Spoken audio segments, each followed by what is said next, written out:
from Tampa Bay streaming news leader. This is ABC Action News. I'm James Tully. Greg D has your forecast in a moment. First, here are your ABC Action News headlines. The Florida Department of Health says flu activity is high right now despite the normal flu season ending 2 weeks ago. The percentage of hospital visits for flu activity was the highest of the season last week. The Department of Health reports close to 5% of all hospital visits were for the flu. Both Hillsborough and Polk County reported new outbreaks last week. Most of them statewide came at facilities serving children. Health officials define an outbreak as at least 2 cases coming from one location. Helping out to afford the price of paradise, yesterday was the launch of a new program that'll help frontline workers buy their first home. The Hometown Heroes housing program aims to make home ownership affordable for first responders, teachers, healthcare workers, and military personnel. It provides first-time home buyers a down payment and closing cost assistance. Governor DeSantis announced the program last week. For more info, you can just head over to abcactionnews.com. Some crooked numbers here. Gas prices rising overnight again. Prices in Florida now averaging $4.71 a gallon, according to AAA, up 6 cents from yesterday.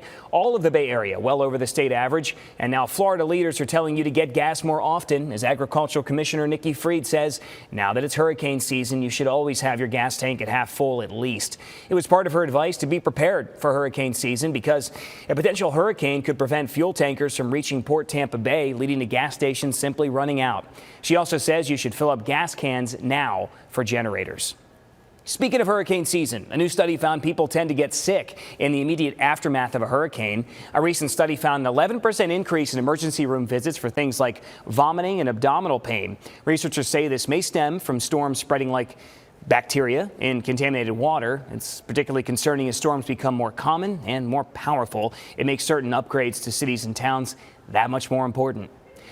The Tampa Bay Lightning will look to even the series at 1-1 Friday night against the New York Rangers at MSG in the Eastern Conference Final. This comes after the Bolts were handed their first loss since May 10th. The Rangers seized Game 1 6-2. The Bolts allowed 3 goals in the second period after allowing just 3 goals all series against the Panthers in the second round. The Lightning are back home Sunday at 3 p.m.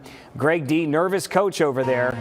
What's your advice, Greg? James, I think this next game in New York is a must-win. I think they need to shut that Rangers machine down. They got a lot of hope, the Rangers did, coming out of this game, so they really need to make sure we send a strong message. We are here for this Eastern Conference Championship. 90 degrees, the normal high temperature. That's where we'll be this afternoon. Rain chances, your typical high rain chances late in the afternoon and evening, unlike yesterday where the rain came in so early. Today, you'll have a good chunk of the day of sunny, hot weather before those pop-ups begin. Typical sea breeze showers and storms today. That could change as we head into the start of the weekend, watching that tropical system off the Yucatan. I'm posting updates throughout the day on my Twitter feed. You can find me there at Greg D Weather. James. Thank you, Greg. Get your news 24/7 right here on ABC Action News Plus.